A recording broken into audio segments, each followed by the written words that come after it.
और दूसरी लिस्ट जारी हो गई है। इस बीच बड़ी खबर सामने आ रही है। आपको बता दें कि बीजेपी की दूसरी लिस्ट जारी हुई है। बीजेपी ने अपनी दूसरी लिस्ट जारी की है। बड़ी खबर यह सामने आ रही है, लोकसभा चुनाव में प्रत्याशियों का ऐलान हुआ है।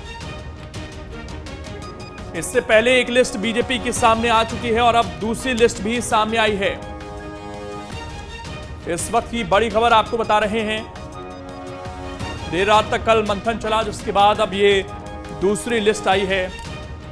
इस वक्त की बड़ी खबर सामने आई है और लोकसभा चुनाव को लेकर बीजेपी की तरफ से दूसरी लिस्ट जारी की। हालांकि छत्तीसगढ़ में लगभग सभी नाम का ऐलान पहले ही हो चुका है। मध्य प्रदेश में केवल 5 नाम रहते हैं और देखना है कि वो 5 नाम कौन से हैं। एक बार अगर वो मध्य प्रदेश के हैं तो इसमें लिस्ट में ये देखने वाली बात होगी, क्योंकि छत्तीसगढ़ की लिस्ट पहले ही सामने आ चुकी है और उसमें 11 के 11 नाम पहली लिस्ट में ही सामने आ गए थे। छिंदवाड़ा से विवेक बंटी साहू को टिकट मिला है।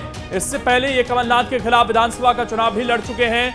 तो छिंदवाड़ा में विवेक बंटी साहू पर विश्वास जताया गया है। मोनिका का नाम भी वहां पर चल रहा था, लेकिन विवेक बंटी साहू अब चुनाव लड़ते दिखाई देंगे। पहले उन्होंने कमलनाथ के खिलाफ चुनाव लड़ा और अब नकुलनाथ के खिलाफ वो चुनाव लड़ते हुए नजर आएंगे। तो बड़ी खबर इस वक्त आपको बता रहे हैं, छिंदवाड़ा सीट पर नाम का ऐलान हो गया है और अब एक तरीके से कहा जा सकता है कि जो खबरें थी कमलनाथ को लेकर वो पूरी तरीके से स्पष्ट है। बालाघाट से डॉक्टर भारती का नाम सामने आ रहा है इस लिस्ट में। जो जानकारी इस वक्त मिली है, बालाघाट से डॉक्टर भारती का नाम है। उज्जैन से अनिल फिरोजिया का नाम है इस लिस्ट में। तो बीजेपी ने दूसरी लिस्ट जारी की है और जो 5 नाम बचे थे वो भी सामने आ गए हैं। आपको बता दें कि छिंदवाड़ा से विवेक बंटी साहू, बालाघाट से भारती पारधी, उज्जैन से अनिल फिरोजिया को टिकट दिया गया है। इससे पहले 24 प्रत्याशियों का ऐलान किया गया था।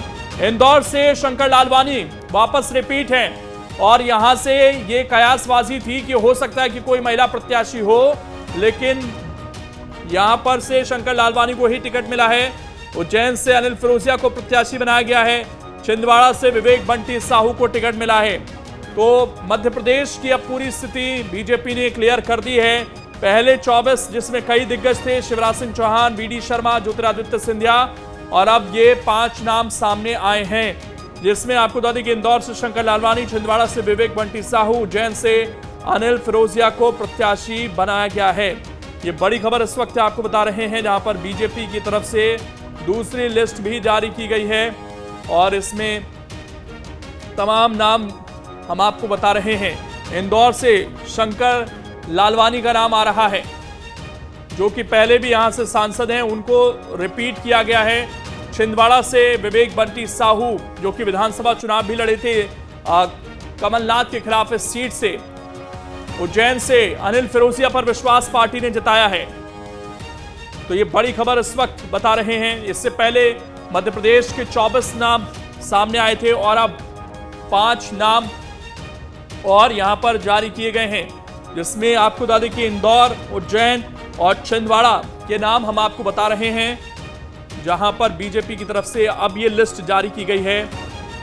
और दिलचस्प मुकाबला देखने को मिलेगा, क्योंकि कांग्रेस की तरफ से अब नकुलनाथ चुनाव लड़ेंगे छिंदवाड़ा में और पिछली बार जो जीतने का मार्जिन था उनका वो भी कम हुआ था, करीब करीब 35,000 वोट के आसपास था।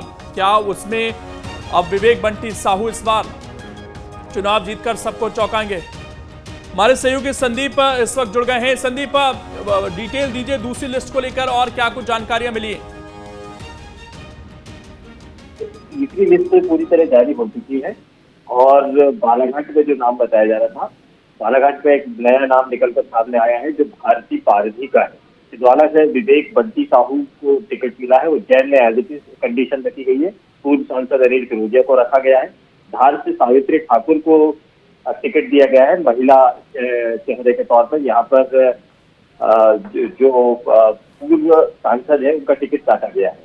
इसके बाद में इंदौर में शंकर लालवानी को एज इट इज टिकट दिया गया है, यानी कि इसमें जो 3 नाम जो तय किए गए थे वो 5 में से 2 नाम महिलाओं के रखे गए हैं। बालाघाट में महिला मैदान में उतारी गई है और बालाघाट में ये कहा जा रहा था कि मौसम बिसेन, गौरीशंकर बिसेन या ढाल सिंह बिसेन को बस चुनाव टिकट दिया जाएगा, लेकिन यहाँ पर ऐसा नहीं हुआ है।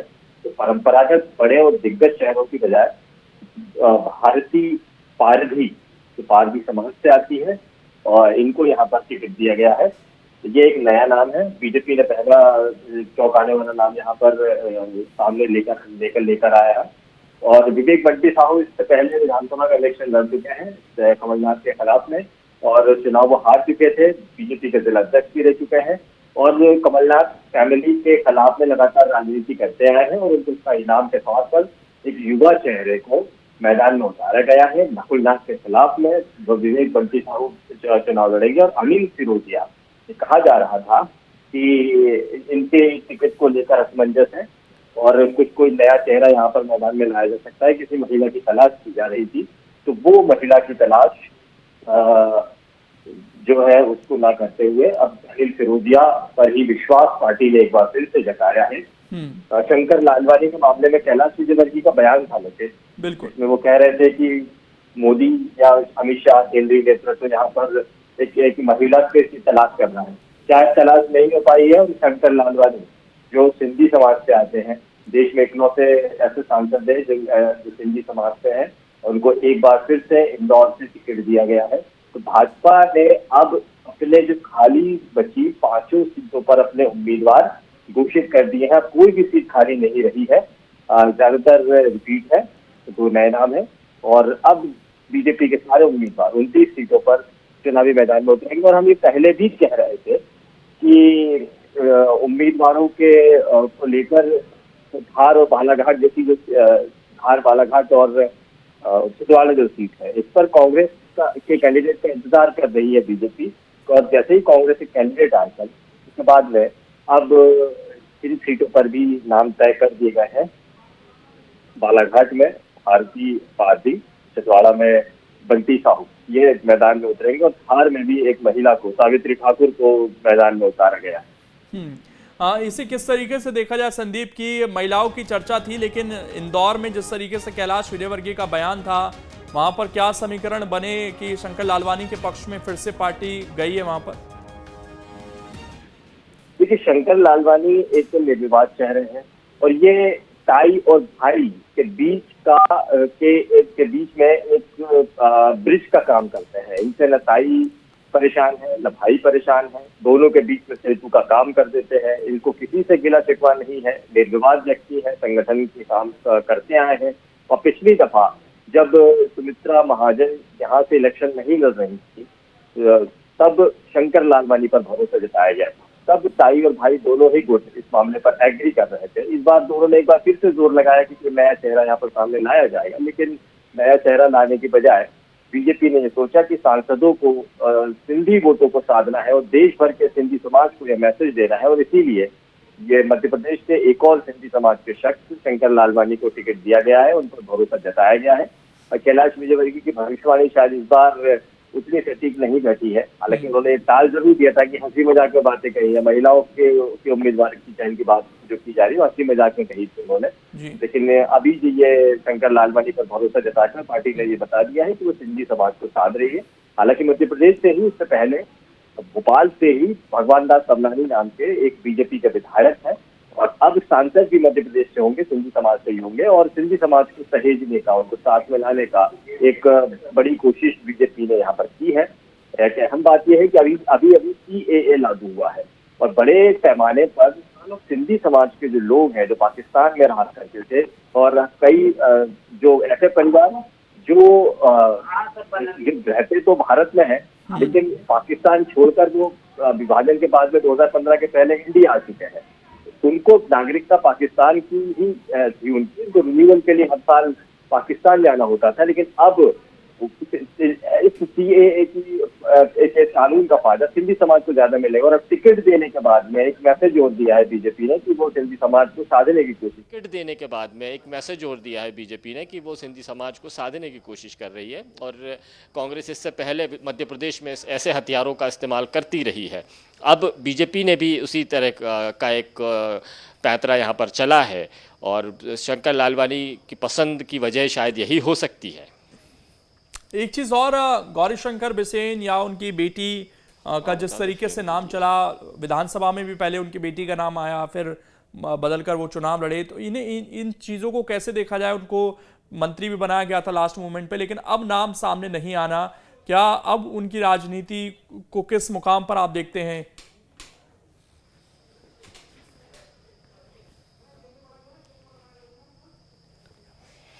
देखिए, गौरी शंकर बिसेन एक ऐसे लीडर रहे हैं बालाघाट इलाके में जो दिग्गज लीडर कहे जाते हैं, जिनकी तूती बोलती है उस पूरे इलाके में। संगठन में भी उनका एक बड़ा उनका दबदबा सा रहा है।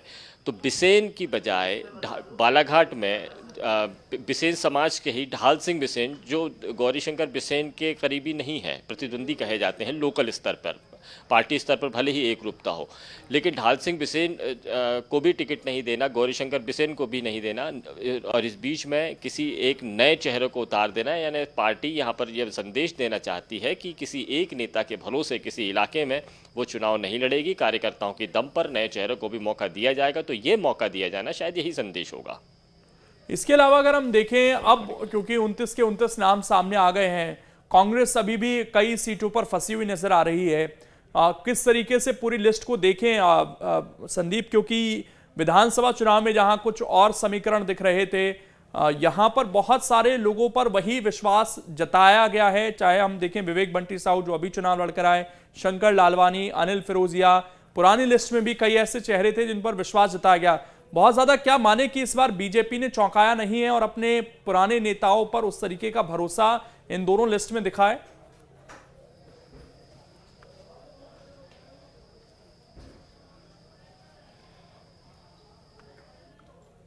संदीप, चलिए दोबारा से हम जुड़ने की कोशिश करते हैं, लेकिन ये वो नाम जो इस वक्त हम आपको दिखा रहे हैं, विवेक बंटी साहू छिंदवाड़ा से, शंकर लालवानी इंदौर से, अनिल फिरोजिया उज्जैन से, सावित्री ठाकुर धार से चुनाव लड़ती हुई नजर आएंगी। तो ये पांचों सीटों पर अब जो स्थिति है, बीजेपी ने पूरी तरीके से अपनी क्लियर कर दी है। और आपको बता दें कि बालाघाट से डॉक्टर भारती पारधी को टिकट इस बार दिया गया है। तो यहां पर जो चर्चा चल रही थी गौरीशंकर बिसेन के नाम की, उनको फिलहाल लोकसभा चुनाव में मौका नहीं मिल रहा है। एक नया चेहरा, यहां पर दो महिला कैंडिडेट आपको दिखेंगे, इसमें डॉक्टर भारती और सावित्री ठाकुर। कैलाश विजयवर्गीय ने कहा था कि प्रधानमंत्री की इच्छा है कि ज्यादा से ज्यादा महिलाएं चुनाव लड़ें। तो फिलहाल तो इस 5 की लिस्ट में 2 महिलाएं बीजेपी की दिख रही हैं, जबकि बाकी 3 चेहरे आप देखें तो इन सीट से उनका टच रहा है, चाहे शंकर लालवानी जो कि सांसद थे।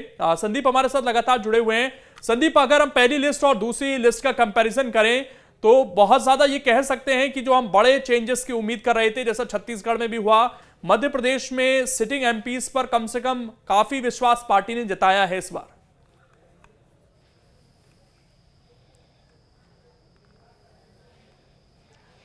बिल्कुल, यहाँ पर ये संदेश देने की कोशिश है कि जो सांसद बने हुए हैं और जिन्होंने निष्ठा के साथ में काम किया है, पार्टी के साथ में रहे हैं, अनुशासन का पालन किया है, उन पर बीजेपी भरोसा जताएगी। और इसीलिए शायद कई सारे एग्जिस्टिंग सांसदों को भी दोबारा से टिकट दिया गया है। यहाँ पर बीजेपी ने एक बहुत बड़ा संदेश दिया है कि निष्ठावान कार्यकर्ताओं को के साथ में पार्टी खड़ी हुई है और उनको अलग अलग वक्त पर अलग अलग मौके दिए जा सकते हैं। तो ये शंकर लालवानी, अनिल फिरोजिया, ये ऐसे इन नामों के ज़रिए ये संदेश देने की कोशिश है कि पार्टी के निष्ठावान कार्यकर्ताओं को भी मौके दिए जाएंगे। और दूसरी तरफ जैसे गौरीशंकर बिसेन या ढाल सिंह बिसेन को टिकट नहीं देना, ये संदेश देने की कोशिश है कि एक पार्टी या एक नेता, 2 नेताओं के भरोसे पार्टी नहीं चलेगी और नए चेहरे अगर आएंगे तो उनको भी मौका दिया जाएगा। और इसीलिए डॉक्टर भारती पारधी को मौका दिया गया है। बालाघाट के हम वोटों के समीकरण की बात करें तो यहाँ पर या तो पवार वोट काम करते हैं या फिर कुनबी वोट का बहुतायत है। इन वोटों के ज़रिए ही यहाँ की नैया को कोई भी राजनीतिक दल पार करता है, चुनावी वैतरणी पार करता है। तो यहाँ पर इन दोनों ही वोट बैंक की बजाय पे किसी महिला को जो पार्टी में ठहर कर डिसिप्लिन में रहकर काम कर रही हैं, उन्हें मौका दिया जाना, ये एक पार्टी की तरफ से मैसेज भी है कि बड़े नेता अगर उम्रदराज हैं तो उनको दूसरी जिम्मेदारी दी जाएगी और नए चेहरों को मौका देकर उनको लोकसभा का इलेक्शन भी लड़ा जाएगा।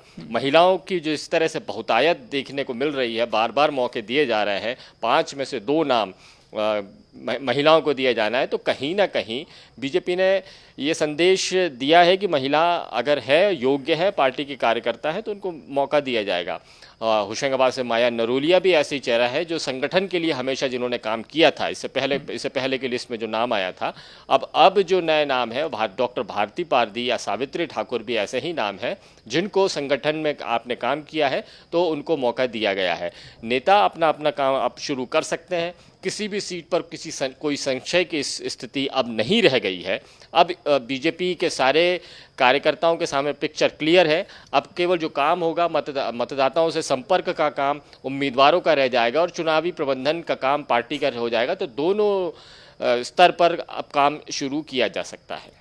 एक चीज और यहाँ पर छिंदवाड़ा को लेकर अब क्या संदीप माना जाए कि पूरी स्थिति स्पष्ट है और अब ऑफिशियली सारी खबरों पर विराम लग गया है कमलनाथ को लेकर, क्योंकि उनके बेटे को टिकट मिल चुका है और यहाँ पर पुराने कार्यकर्ता विवेक बंटी साहू, जबकि मोनिका भट्टी की भी चर्चा चल रही थी जिन्होंने कुछ समय पहले पार्टी में आई थी, वो उनको टिकट नहीं दिया, विवेक बंटी साहू को दिया। और छिंदवाड़ा में विवेक बंटी साहू कितना बड़ा फैक्टर दिखते हैं, क्योंकि बीजेपी बार बार ये कह रही है कि हमको 29 की 29 जीतनी है और उसमें सबसे बड़ा कांटा जो है वो इस वक्त छिंदवाड़ा ही दिखता है।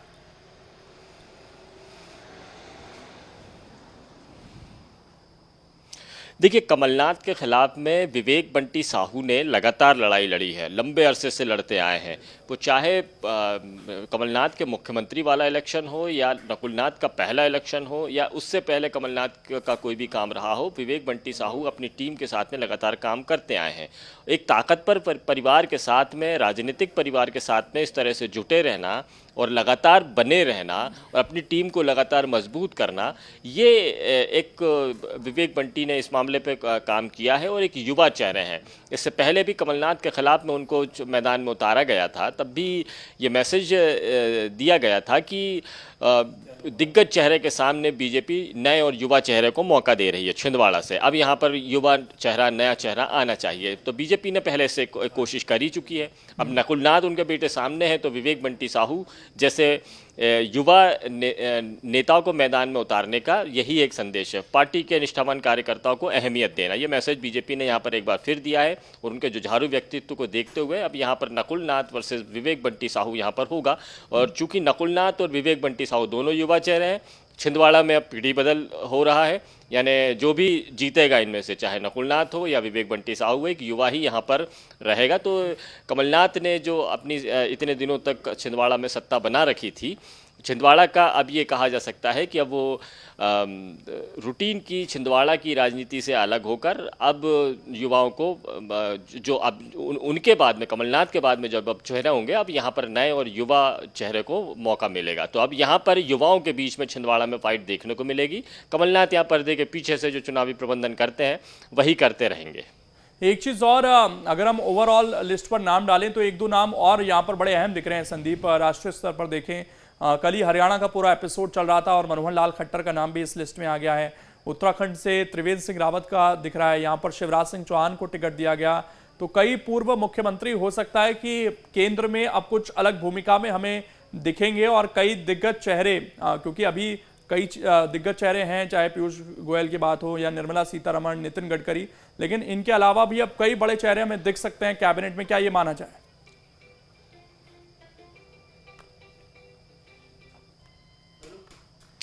देखिए, कैबिनेट भी अभी हो सकते हैं और सांसदों को संगठन में भी अहम जिम्मेदारियां दी जाती हैं। तो दोनों ही तरफ में हम ये मान सकते हैं कि इन अनुभवी चेहरों का, इन तजुर्बेकार पूर्व मुख्यमंत्रियों का इस्तेमाल करना बीजेपी चाहती है। और सांसद का इलेक्शन जीतने के बाद में पहली संभावना तो ये है कि वो कैबिनेट मिनिस्टर बनेंगे, क्योंकि वो पूर्व मुख्यमंत्री रह चुके हैं। लेकिन संभावना ये भी है कि उनको संगठन में महत्वपूर्ण काम सौंपे जा सकते हैं। और वो राज्य की राजनीति में भी हो सकता है और केंद्र की राजनीति में भी हो सकता है। और ऐसे चेहरे जो मुख्यमंत्री रहे हों, देश भर में चर्चाओं का विषय रहे हो, इनका इस्तेमाल करना, पार्टी की अलग अलग गतिविधियाँ होती हैं, अलग अलग कार्यक्रम होते हैं, उनकी जिम्मेदारी देकर उनको स्वतंत्र रूप से काम करने का मौका दिया जा सकता है। अनुभवी तजुर्बेकार चेहरों को बीजेपी केवल बैठाकर रहेगी ऐसा नहीं होगा, लेकिन इनका इस्तेमाल केंद्रीय राजनीति में कहीं ना कहीं ज़रूर होगा। तो वो चाहे मनोहर लाल खट्टर हो या पूर्व मुख्यमंत्री शिवराज सिंह चौहान, इनका इस्तेमाल करने के लिए बीजेपी ने प्लान तैयार करके ऑलरेडी रखा होगा और इसीलिए उनको लोकसभा जैसे चुनाव में टिकट दिया गया है, उनको मौका दिया गया है और ये अपने अनुभवों का फ़ायदा उठाएंगे, इलेक्शन लड़ेंगे और अगर जीत गए तो या तो कैबिनेट मंत्री बनेंगे या संगठन में अहम जिम्मेदारी निभाएंगे, इस बात में कोई शक नहीं है। बिल्कुल। और इसके अलावा बीजेपी ने समय दे दिया है अपने उम्मीदवारों को। देखें अगर संदीप, क्योंकि अभी इलेक्शन डिक्लेयर नहीं हुआ है, लेकिन मध्य प्रदेश छत्तीसगढ़ में उससे पहले स्थिति बिल्कुल स्पष्ट कर दी गई है, तो इससे क्या समय भी अब इन उम्मीदवारों को यहां पर मिल पाएगा उतना?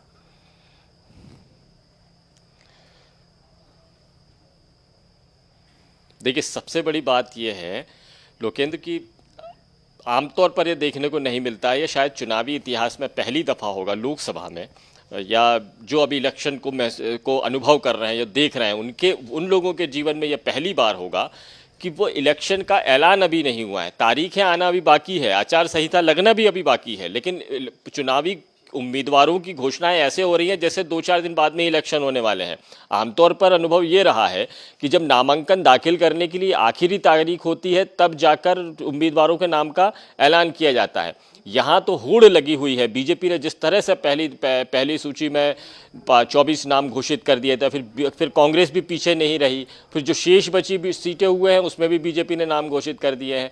तो ये तो इलेक्शन के इतिहास में शायद पहली दफ़ा देखने को मिल रहा है, या जो लोग इलेक्शन ये देख रहे हैं उनको पहली दफ़ा अनुभव होगा कि इलेक्शन से पहले ही इलेक्शन वाला माहौल आ गया है, उम्मीदवार का चयन हो गया है और इस सिलेक्शन के बाद में अब ये तुरंत दौरा करने के लिए लोगों से मेल मुलाकात के लिए निकल पड़ेंगे। देखिए, अहम बात होती है यदि ये उम्मीदवार चुनावी आचार संहिता में लोगों से मेल मुलाकात करेंगे तो ये केवल इशारों में बात कर सकते हैं। अभी कोई चुनावी खर्च जितना जो भी ये जहाँ जाएंगे दौरे करेंगे, तामझाम दिखाएंगे, इसमें कोई चुनावी खर्च इनके खाते में आने वाला नहीं है। कोई भी घोषणा भी कर सकते हैं ये लोग, ये भी चुनावी आचार संहिता के उल्लंघन के दायरे में नहीं आएगा। तो सबसे सुनहरा मौका तो इन उम्मीदवारों के लिए यह है जिन उम्मीदवारों का अभी नाम ऐलान हो चुका है या आचार संहिता के पहले हो जाएगा, उनके लिए सुनहरा मौका है कि वो मतदाताओं से खुलकर बात कर सकते हैं, खुलकर बातचीत दे सकते हैं और यदि मौका मिला तो वो काम की शुरुआत भी कर सकते हैं और ये संदेश दे सकते हैं कि देखिए आपने काम कहा है, हमने काम शुरू कर दिया है और ये काम हो भी जाएगा। तो जनता के लिए भी अच्छा मौका है और उम्मीदवारों के लिए भी अच्छा मौका है कि वो अपने काम को, अपने जज्बे को दिखा सकते हैं कि वो किस तरह काम करने के लिए आतुर हैं लोगों के बीच में। और तसल्ली की बात यह है कि वो कुछ भी करेंगे वो आचार संहिता के उल्लंघन के दायरे में नहीं आएगा। तो सबसे बड़ा फायदा भी अगर इसमें थोड़ा जोड़ें संदीप, तो हमने देखा था कि जब शिवराज सिंह चौहान के कार्यक्रम हो रहे थे, चाहे वो लाडली बहना के हों या दूसरे हों, उनमें वो उम्मीदवार रहते थे जो डिक्लेयर हो चुके थे और उन कार्यक्रमों के जरिए, बेशक वो सरकारी कार्यक्रम थे, बट उनसे वोट लिए जाते थे और ये कहा जाता था कि इनको वोट कीजिए तो आगे आ जाकर आपके काम हो जाएंगे। अभी भी हम ये देख रहे हैं क्योंकि लगातार अलग अलग जगहों पर जो सरकार के कार्यक्रम हैं वो हो रहे हैं और उनमें वो प्रत्याशी पहुंच रहे हैं, तो इसका एक बहुत बड़ा एज मिल सकता है इन लोगों को।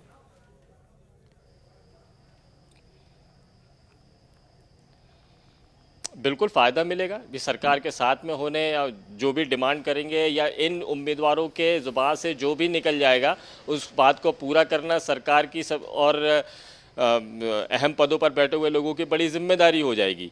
तो पहले भी इससे पहले विधानसभा इलेक्शन में भी देखते आए हैं कि अगर उम्मीदवार नहीं भी हुआ तो मौजूदा जो विधायक हैं वो तो मौजूद रहते ही थे मंच पर, लेकिन अब इस बार उम्मीदवार मैदान में है और खुलकर बातें की जा सकती है। आप देखिए राजनीतिक सभाओं को, जो राजनीतिक सभाएं हो रही हैं उन सभाओं में घोषणाओं का, वादे करने का, बातचीत करने का और हम सारे काम आपके कर देंगे, ये सारी बातें अभी शुरू हो चुकी हैं। तो ये एक बहुत बड़ा जो फ़ायदा मिला है उस फ़ायदे का इस्तेमाल राजनीतिक दलों ने अपने ढंग से करना शुरू भी कर दिया है और किसी तरह की आचार संहिता की कोई बंदिश भी इस वक्त में नहीं है। लेकिन यहाँ पर कोई दायरा नहीं है, तो इसीलिए वो चाहे राजनेता हों या पदों पर बैठे हुए महत्वपूर्ण लोग, उनकी बातों को तवज्जो दी जा रही है। और यदि उम्मीदवार भी ठोक बजा के टटोलने के बाद में ये तय कर लेता है कि उसको किन क्षेत्रों में जहां कमज़ोर है वहां पे कौन सा काम करना है और यदि वो काम शुरू भी कराना चाहे तो राजनीतिक दल से जुड़ा हुआ कार्यकर्ता अपने स्तर पर वो काम शुरू कराने की बात भी कह सकता है। यदि वो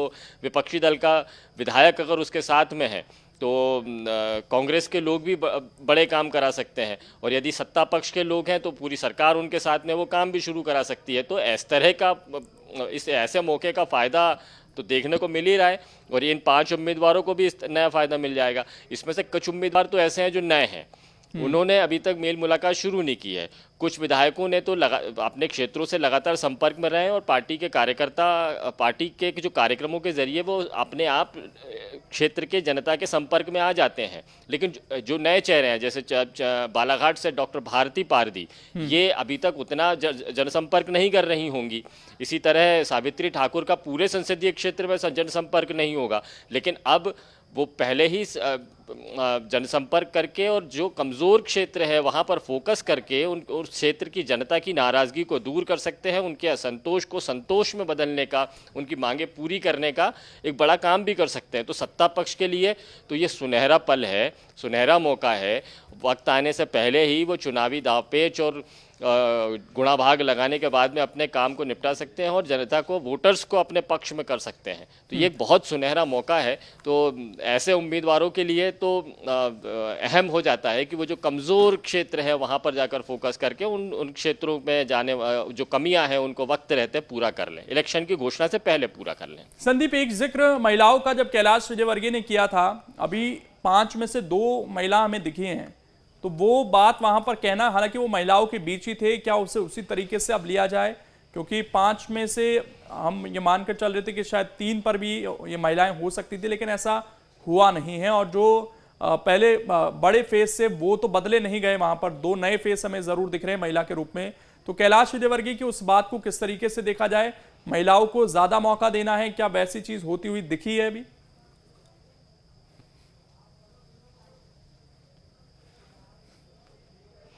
देखिए, भले ही इंदौर में ना हुआ हो, लेकिन बाकी की सीटों पर हुआ है। ढाल सिंह बिसेन बालाघाट से अभी तक सांसद थे, लेकिन अब यहाँ पर महिला उम्मीदवार है। इसी तरह धार में अब गजेंद्र सिंह नहीं है, अब यहाँ पर नए उम्मीदवार हैं। तो यहाँ मौका तो महिला को मिल गया है।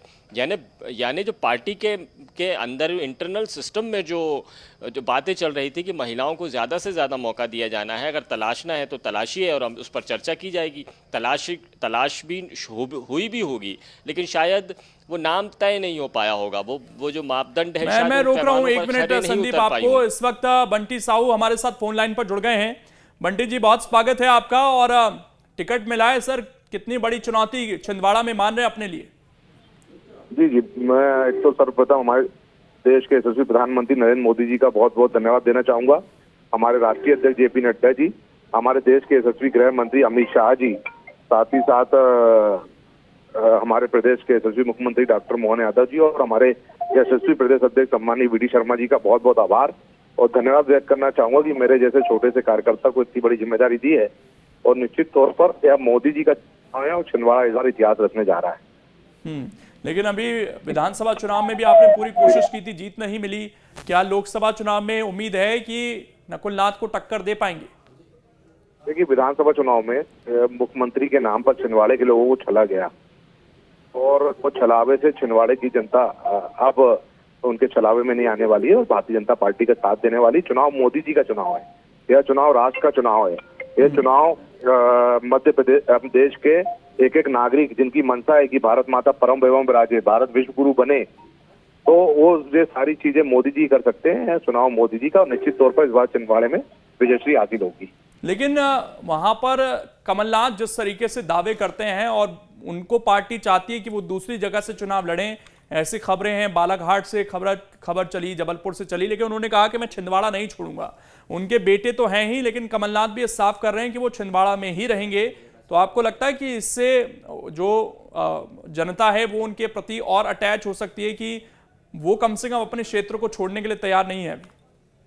नाथ जी कहते हैं कि छिंदवाड़ा उनका परिवार है, तो मैं भी छिंदवाड़े का हूँ और अगर वो परिवारवाद और उसमें ना पड़े तो कमलनाथ जी को मेरा सहयोग करना चाहिए, क्योंकि छिंदवाड़ा मेरी जन्मभूमि रही है, कर्मभूमि रही है।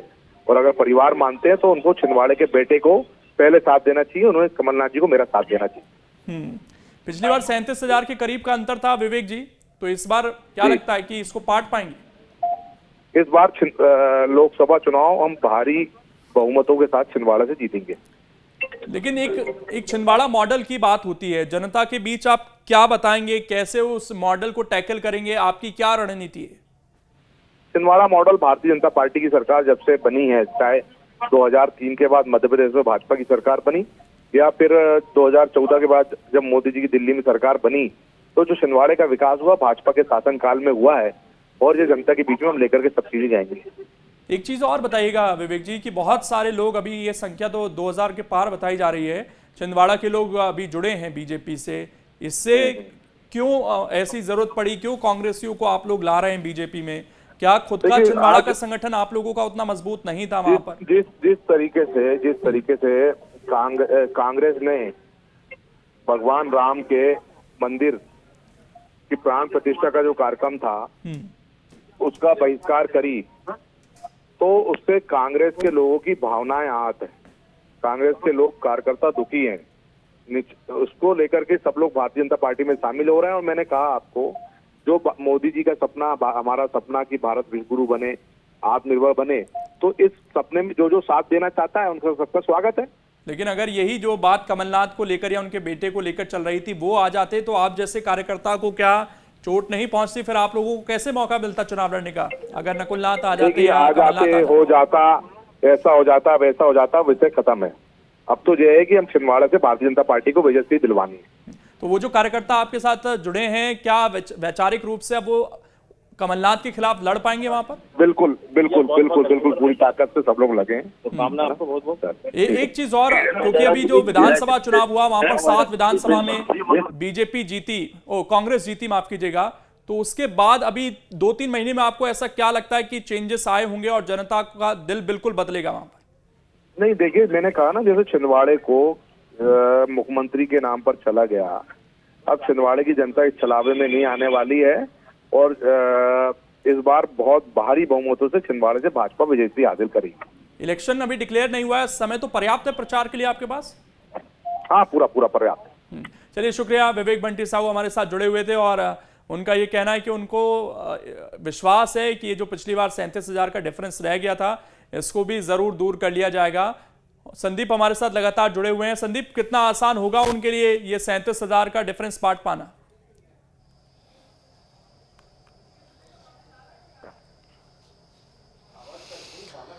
देखिए, बहुत मुश्किल है, चुनौती है, लेकिन वक्त से पहले उनको टिकट दिया गया है। असंतोष जहां पर है, जो कमियां हैं, उनको दूर करने के लिए पूरा वक्त है। पूरे बीजेपी की सरकार, केंद्र सरकार उनके राज्य सरकार उनके साथ में है, तो जो विवेक बंटी साहू के लिए पूरा मौका है काम करने के लिए। नकुलनाथ को चुनौती देना है तो सब बहुत मौके उनके पास में बहुत है, लेकिन मुश्किल इस बात की है कि छिंदवाड़ा लोकसभा की एक भी सीट बीजेपी के पास नहीं है। पूरी ताकत तो इससे पहले विधानसभा इलेक्शन में भी लगाई थी उन्होंने, लेकिन एक भी सीट पूरे संसदीय क्षेत्र की बीजेपी के पास में नहीं है। सारी जो जुगत बीजेपी ने लगाई थी, चाहे महिला उम्मीदवारों को मौका देना हो, आदिवासी सीट पर मोनिका भट्टी जैसी नेत्री को चुनावी मैदान में उतारा, ठेठ और खाटी की आदिवासी सीट से उनको मैदान में उतारा गया, लेकिन वो पैतरा काम नहीं आया, बीजेपी हार गई। तो ये लोकसभा की सारी सीटों पर जहां पूरी ताकत लगाने के बाद में भी विधानसभा का एक सीट भी हासिल नहीं कर पाई, वहां पर बीजेपी लोकसभा इलेक्शन में किस तरह से चुनाव को मैनेज करेगी और विवेक बंटी साहू को जिता कर लाएगी, ये एक चुनौती तो है। बीजेपी इस चुनौती को मानती भी, और इसीलिए उन्होंने कहा है कि अब पिछली बार 28 सीटें मध्य प्रदेश की जीती थी, अब 29 सीटें जीतेंगी। तो विवेक बंटी साहू तो एक चेहरा है जो एक जुझारू युवा नेता के तौर पर बीजेपी ने सामने पेश किया है। बीजेपी अपने पोलिंग बूथ रणनीति के तहत काम कर रही है और विवेक बंटी साहू अपने चेहरे की बदौलत अपनी पार्टी को सामने रखकर या प्रधानमंत्री की तस्वीर को सामने रखकर ये लोगों से मिल मिला सकते हैं। उनके पास में मौका है, जहां कमियां हैं उन कमियों को दूर करना है। जो कांग्रेस को वोट देते हैं उनके उस वोट को बीजेपी के सामने तब्दील कर देना, ये एक बड़ा वो है। यानी आने वाला जो चुनाव होगा, चुनावी आचार संहिता से पहले ही बड़े रोचक तस्वीरें सामने आ सकती हैं। और अभी तो ये शुरुआत है लोकेंद्र। अभी बीजेपी की सारी 29 सीटें अब घोषित हो चुकी हैं। इसमें महिलाएं ज़्यादातर, इसमें अधिकांश महिलाओं को भी मौके दिए गए हैं। ये प्रयोग किया है। कांग्रेस की सूची में एक भी महिला भी सामने नहीं आई थी, लेकिन उसके बावजूद मुकाबला रोचक है। एक तरफ बीजेपी ये मैसेज दे रही है कि हम नए निष्ठावान युवा और चेहरों को भी मौका देते हैं, हम पार्टी के निष्ठावान कार्यकर्ताओं को भी मौका देते हैं। तो ये जो फॉर्मूला है ये अब कांग्रेस ने भी अपना लिया और इसीलिए कांग्रेस ने भी जो सूची जारी की थी उसमें कई युवा और नए और ऐसे चेहरों को मौका दिया गया। तो रोचक चुनाव तो यह लिस्ट आने के साथ में ही शुरू हो गया है। अभी तो चुनावी कैंपेन शुरू होंगे, नेताओं की सभाएं शुरू होंगी, इन उम्मीदवारों को जनता के बीच में जाएंगे तब और भी बातें होंगी, मुद्दे सामने आएंगे, बड़े बड़े नेताओं की वो होंगी, लेकिन तब चुनाव जितना रोचक होगा उससे पहले ही अभी हो चुका है। अभी तो कांग्रेस को अपनी दूसरी लिस्ट भी जारी करनी है जिसमें बाकी नाम भी होंगे।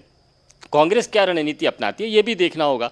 क्या दिग्गज चेहरों को मैदान में उतारा जाएगा, जैसे सिंधिया और शिवराज पर दांव खेला बीजेपी ने, और क्या कांग्रेस के जो दिग्गज हैं वो भी अलग अलग सीटों पर क्या मैदान में उतरेंगे? सिंधिया को चुनौती देने के लिए क्या कोई दूसरा बड़ा नेता आएगा? जैसे बात की जा रही है अरुण यादव यहाँ से चुनाव लड़ने की पेशकश कर चुके हैं, तो क्या यहाँ पर होगा?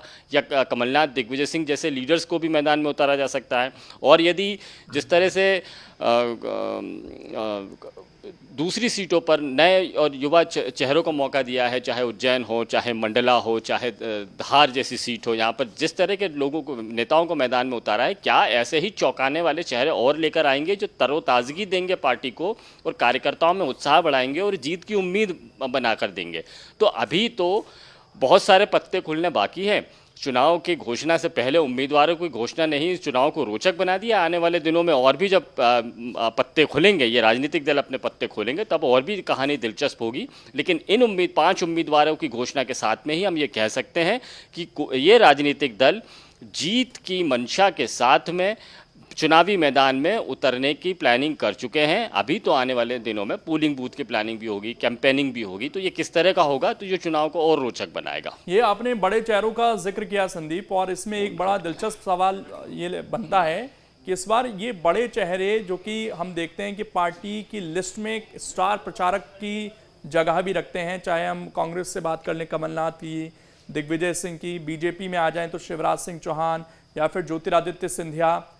अब क्योंकि ऐसा लग रहा है कि कमलनाथ ये कह रहे हैं मैं छिंदवाड़ा नहीं छोड़ूंगा, और शिवराज सिंह चौहान को भी इस बार उम्मीदवार बना दिया गया है। ज्योतिरादित्य सिंधिया जाहिर बात है पिछली बार इस सीट से चुनाव हार चुके हैं।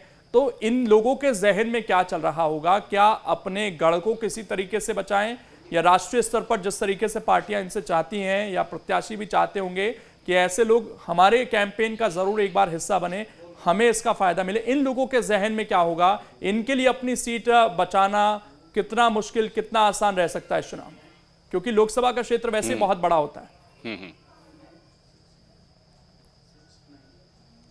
आ गया संदीप, आवाज मिल रही है आपको मेरी? हेलो जी संदीप, अगर आवाज मिल रही है तो सवाल ये था कि जो बड़े चेहरे हैं इनका रोल इस बार किस तरह का रह सकता है, क्योंकि अपना क्षेत्र में चुनाव जिताना भी कई बार बड़ा मुश्किल होता है। ज्योतिरादित्य सिंधिया तो चुनाव हार गए थे, कमलनाथ बार बार ये कह रहे हैं कि मैं छिंदवाड़ा नहीं छोड़ूंगा। शायद उनके सामने भी बड़ी चुनौती है कि किसी तरीके से अपने इस बेटे की सीट को बचाया जाए, जबकि पार्टी जाहिर बात है ये एक्सपेक्ट करेगी, उम्मीद करेगी इन लोगों से कि ये पूरे प्रदेश में या राष्ट्रीय स्तर पर भी इनके कैंपेन हो, जो स्टार प्रचारकों की लिस्ट बनती है उसमें भी इन लोगों का नाम शामिल रहता है कई बार। तो इन चेहरों के सामने इस बार कितनी बड़ी चुनौती मान रहे हैं, क्योंकि शायद इनका भी ये इलेक्शन डिसाइसिव हो सकता है, इनका फ्यूचर इस इलेक्शन से तय हो सकता है।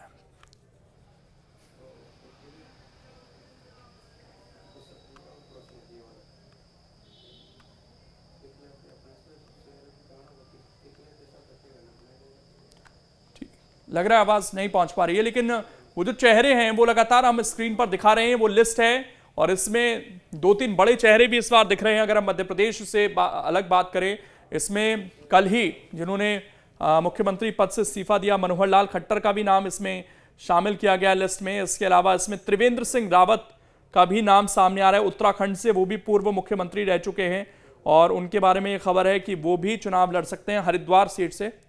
और संदीप हमारे साथ लगातार जुड़े हुए हैं। संदीप, मैं ये जानना चाह रहा था कि जो बड़े चेहरे इस बार चुनावी मैदान में हैं या जो चुनावी मैदान में नहीं हैं, जिनको अपना गढ़ बचाना है, उनका रोल किस तरीके का रहेगा? क्या वो अपनी सीट से बाहर निकल पाएंगे इस बार?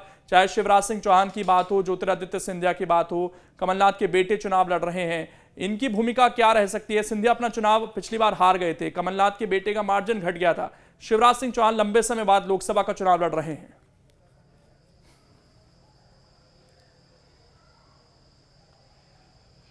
देखिए, जितनी चुनावी राह जितनी आसान दिखाई देती है उतनी है नहीं, क्योंकि हम ये देख चुके हैं कि एक सांसद विधानसभा का इलेक्शन लड़े, गणेश सिंह, वो विधानसभा का इलेक्शन हार गए। पूर्व मंत्री फग्गन सिंह कुलस्ते मंत्री हैं, केंद्र में मंत्री हैं, लेकिन मंडला से वो इलेक्शन लड़े तो वो चुनाव हार गए। अब लोकसभा में वो किस्मत आजमा रहे हैं। तो जो दिग्गज नेता हैं उनके सामने चुनौती तो है कि अपनी इज्जत को, साख को बरकरार रखना है और पूरी ताकत के साथ में मैदान में रहना है, और जिन वजहों से वो विधानसभा के इलेक्शन हारे हैं उन वजहों को खत्म करना है।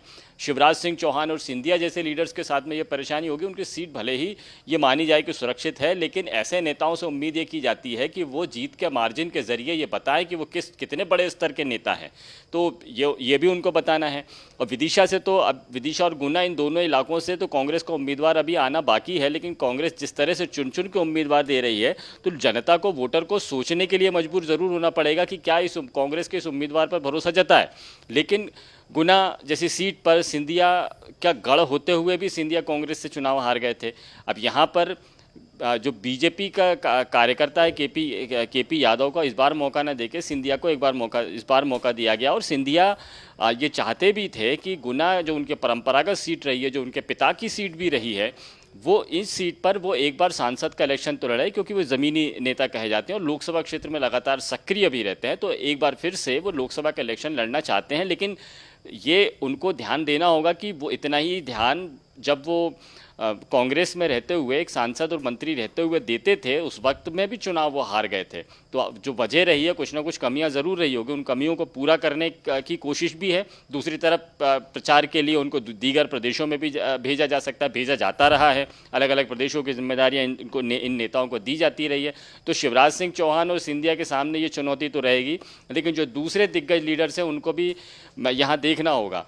फग्गन सिंह कुलस्ते के साथ में, गणेश सिंह के साथ में ये चुनौती है कि वे विधानसभा का इलेक्शन हार चुके हैं। तो इस जो निराशा से हटकर वो लोकसभा का इलेक्शन उत्साह के साथ में लड़ लें, ये भी देखना होगा। 7 बार से सांसद रहे वीरेंद्र खटीक के साथ में भी इसी तरह का मामला है। यहाँ पर भी नया चेहरा कांग्रेस ने उतार दिया है।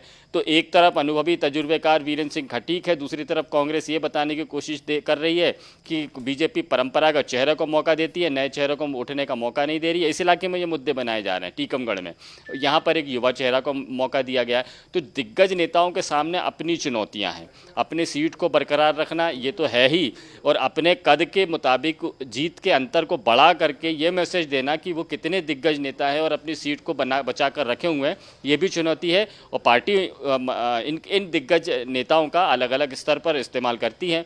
देश में भी इस्तेमाल करेगी, प्रदेश में भी अलग अलग सीटों पर इन नेताओं को भेजा जाएगा, चुनावी प्रबंधन की दृष्टि से भी और सभाओं करने के मद्देनज़र भी।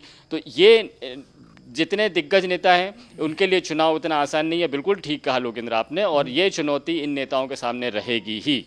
एक सवाल अब ये, क्योंकि अब तो दूसरी लिस्ट आ गई है और ये भी लिस्ट कोई छोटी नहीं है, आधे से ज़्यादा उम्मीदवार हम ये मान सकते हैं जारी हुए हैं यहाँ पर बीजेपी की तरफ से। थोड़े बहुत कम रहते होंगे, ऑलमोस्ट 50%, क्योंकि कुछ तो गठबंधन के साथियों को भी जाएंगे। तो अब इलेक्शन डिक्लेयर होने में कितना वक्त और माना जाए यहाँ से?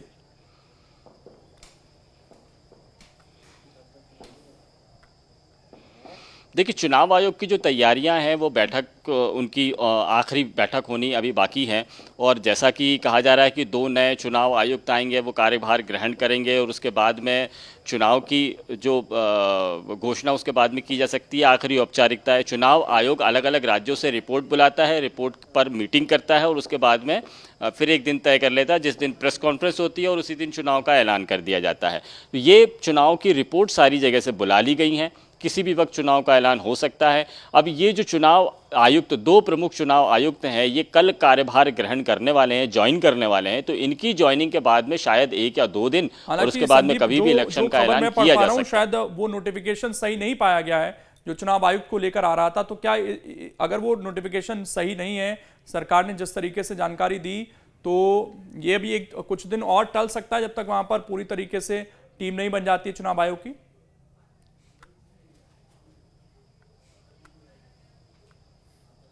देखिए, वैसे तो वक्त पूरा हो चुका है। अगर चुनाव आयोग की टीम में रद्दोबदल किया जाना है तो ऐसा हो भी सकता है, लेकिन मुख्य चुनाव आयुक्त नहीं बदल रहे हैं। चुनाव आयुक्त का ही कामकाज का ही बदलाव होना है। अगर ये टीम चेंज होनी है तो ये ड्यूरिंग इलेक्शन भी की जा सकती है, इलेक्शन शुरू होने से पहले की जा सकती है। जो प्रक्रिया है वो लगभग पूरी हो चुकी है, अलग अलग राज्यों से रिपोर्ट आ चुकी है। तो उम्मीद ये की जा रही है कि 1-2 दिन, 4 दिन या अब हफ्ते भर तो नहीं लगेगा इस इलेक्शन की घोषणा में, उससे पहले ही इलेक्शन की घोषणा हो सकती है। वो किसी भी वक्त अब हो सकता, उस इलेक्शन का ऐलान किया जा सकता है। इंतजार केवल इस बात का रहेगा कि चुनाव आयोग कल के बाद में क्या आखिरी कोई मीटिंग करने का ऐलान करता है। बिल्कुल, अब देखना है आखिरी कि कोई इलेक्शन मीटिंग कब डिक्लेयर होता है, क्योंकि बीजेपी ने